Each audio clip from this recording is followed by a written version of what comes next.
오늘 시편 말씀을 통해서 고난 속에서 발견하게 되는 것이라고 하는 제목으로 말씀을 함께 나누겠습니다. 하루의 시작을 하나님의 말씀으로 결단함으로 시작하기 위해 이 자리에 모이신 모든 성도님들을 진심으로 환영하고 축복합니다. 오늘도 하나님께서 그 말씀을 통하여 우리의 마음에 힘과 능력을 주실 것이고 우리의 마음을 위로하여 주실 줄 믿습니다. 여러분, 이제 고진감래라는 사자성어를 모두 다 알고 계실 겁니다. 이제 사자성어의 유래를 보니까요, 중국의 원나라 말기에 공부를 하고 싶어하는 농부가 있었다고 합니다. 공부를 하고 싶었지만 이제 형편이 좋지 않아서 필기구조차 살 수 없는 그런 형편에 있었다고 합니다. 하지만 그런 상황 속에서도 농부는 이 상황에 좌절하거나 포기하지 않고 붓 대신에 숯을 들었고요, 종이 대신에 나뭇잎을 이용해서 공부를 했다라고 합니다. 결국 이 농부는 크게 성공해서 도종이라고 하는 학자가 된 것에서 유래가 되었다, 또 이렇게 이야기하더라고요. 그러면서 이 고진감래가 쓴 것이 닿으면 단 것이 온다, 고생 끝에 낙이 온다라는 의미로 사용되었다라고 합니다. 그러니까 혼신의 노력을 다하면 반드시 그 결실이 가품으로 돌아온다는 희망의 메시지를 담고 있습니다. 근데 이처럼 우리의 신앙생활도요, 마찬가지로 생각할 때가 있습니다. 고난의 풍파가 우리의 삶을 분명히 지나가는데, 고난의 풍파가 우리를 한번 치고 지나갔으니 이제는 기뻐할 날만 있다, 기뻐할 날이 찾아올 거다, 이렇게 생각할 때가 있습니다. 그냥 고난을 잘 견디기만 하면 즐거운 때가 찾아올 것이다 생각하면서 무작정 참고 인내하고 견딜 때가 있더라는 겁니다. 그런데 정말 고생을 감수만 하면 끝나는 것입니까? 나쁜 일이 있었으니 이제 좋은 일이 펼쳐질 거야 생각하면 되는 것입니까? 그렇지 않다라는 것이죠. 신앙생활하는 우리들에게, 믿음을 가지고 살아가는 우리들에게 고난 끝에서 우리가 주목해 보아야 하는 것이 있다라는 겁니다. 그것이 무엇이냐면 하나님의 말씀이고 하나님의 뜻입니다. 이것을 볼 수 있어야 고난이 고난으로 끝나지 않을 수 있다라는 겁니다. 하나님의 뜻을, 그 뜻을 묵상함 없이 마주하게 되는 고난은요, 고난으로 끝나버릴 때가 많습니다. 고난 그 이상 이하도 아닌 것입니다.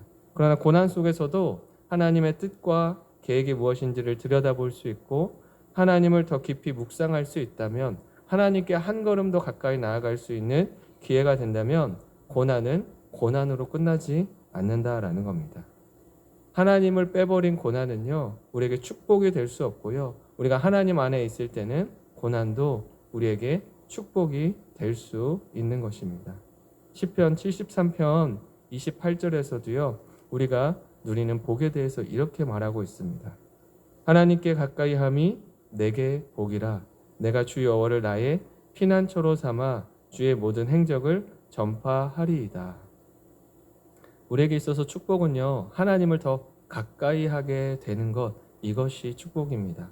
고난 속에 있다고 할지라도, 우리가 고난의 때를 보내고 있다고 할지라도 그 고난으로 인하여서 하나님께 더 가까이 나아가는 계기가 되고 하나님을 더 붙잡고 하나님을 더 쫓는 그런 계기가 된다면 그것이 축복일 수 있다라는 것입니다.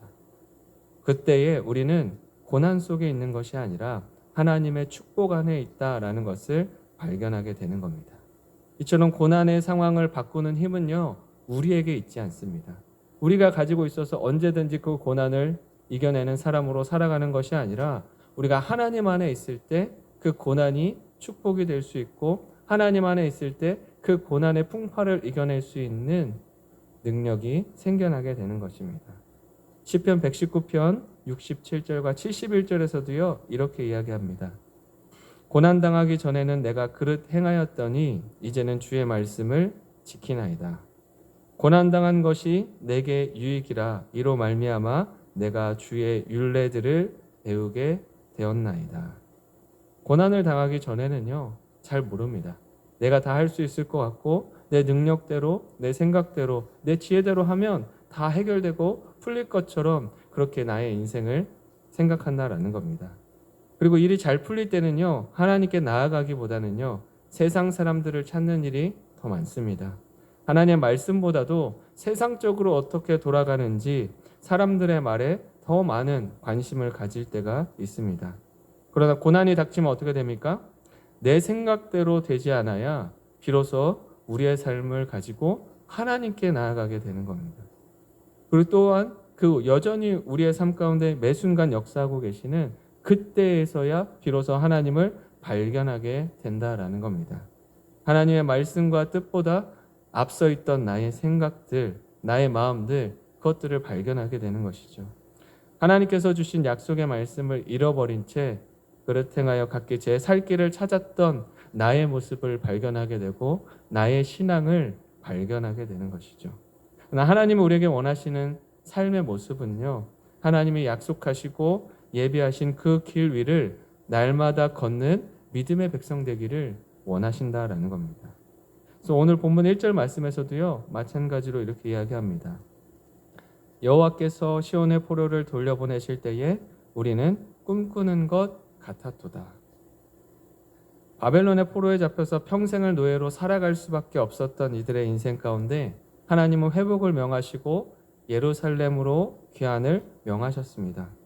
무너질 것 같지 않았던 바벨론을 무너지게 하셨고 바사왕 고레스의 마음에 감동을 주셔서 이 놀라운 때를 열어가셨다라는 겁니다.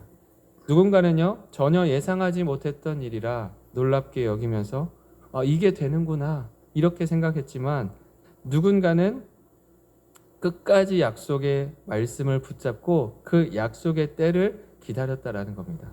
그리고 이 약속의 때가 찾아왔을 때에 이것이 하나님이 하신 일이구나, 하나님께서 이루신 약속의 결과이구나 라는 것을 받아들이며 그 가운데 기뻐했다라는 겁니다. 그냥 놀라워서가 아니라 하나님이 마침내 하나님의 때를 보내주셨다라는 것에 기뻐하고 온전히 즐거워할 수 있었다라는 겁니다. 그래서 2절에서는요, 이 사실을 고백합니다. 그때 우리 입에는 웃음이 가득하고 우리 혀에는 찬양이 찼었도다. 그때의 문나라 가운데서 말하기를 여호와께서 그들을 위하여 큰 일을 행하셨다 하였도다. 고된 포로 생활에서 고국으로 돌아가게 하신 하나님으로 인해 기쁨이 끊이지 않았다라는 겁니다. 웃음이 끊이지 않고 입술에서는 찬양이 멈추지 않았습니다. 이제는 어디서든 자유롭게 하나님을 예배하는 약속의 자녀로 살아가는 것, 그것이 현실이 되었기 때문입니다. 이것은 이스라엘 백성들 스스로 만들어낸 기쁨이 아니었습니다. 하나님께서 만들어주신 것이고 하나님께서 그들의 마음 가운데 심어주신 기쁨이었다라는 겁니다.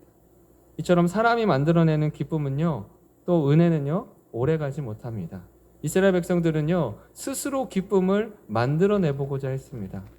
우리에게 기쁨을 줄 수 있는 것을 붙잡고 그 기쁨을 계속해서 쫓으며 그것으로 인해 기뻐하는 인생을 영원토록 살 수 있을 거라 착각했습니다. 그러나 그 결과가 무엇이었습니까?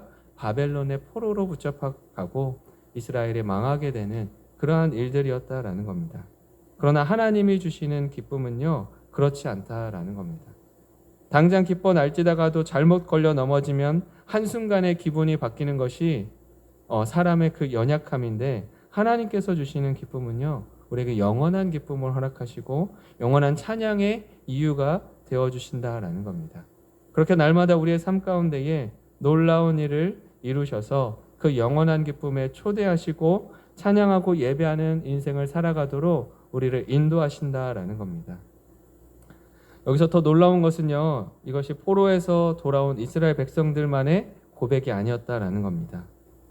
2절 말씀은요, 그때의 문나라 가운데에서 말하기를 여호와께서 그들을 위하여 큰 일을 행하셨다라고 이야기합니다.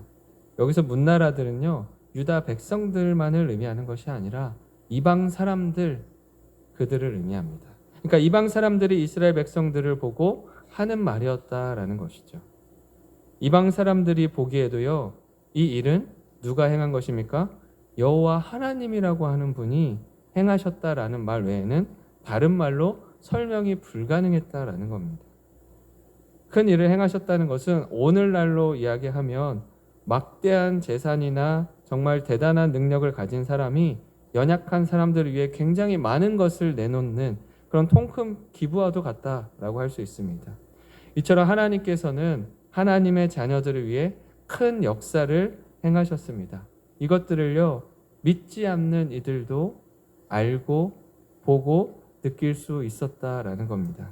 그리고 그들의 입술에서도 하나님이 분명히 행하셨구나 라는 것을 고백하게 했다라는 겁니다. 이처럼 하나님이 베푸시는 그 백성들에게 베푸시는 놀라운 역사는 끊임이 없고 변함이 없습니다. 그리고 언제나 우리를 위해 예비하신 그 축복들로 우리를 초대하신다라는 겁니다. 항상 우리가 하나님의 축복을 받아 누리며 살아가는 그 인생이 되도록 우리의 인생을 계획하셨고 그 길로 인도하고 계신다라는 겁니다.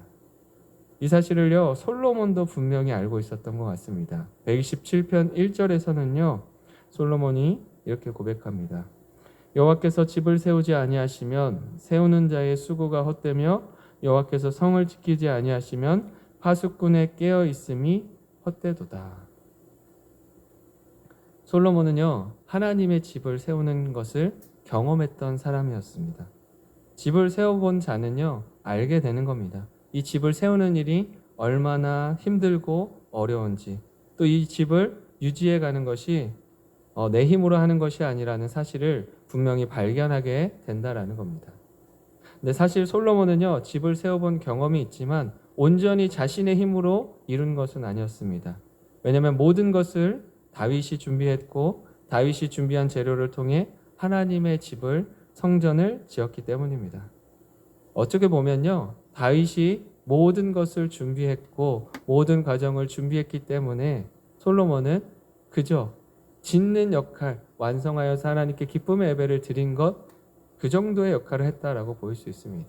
그러니까 다윗이요, 하나님의 자녀로서 또 왕으로서 모든 것을 이끌고 하나님의 집을 짓기 위한 모든 일을 준비하고 행한 것처럼 보인다라는 겁니다. 그러나 다윗이 한 것처럼 보이는 이 모든 일도요, 솔로몬이 완성시킨 것처럼 보이는 이 모든 일도요, 사실은 하나님께서 행하신 일이라는 겁니다. 다윗에게 약속했던 그 일을 이루기 위해 하나님이 준비하셨고 하나님이 실행하셨습니다.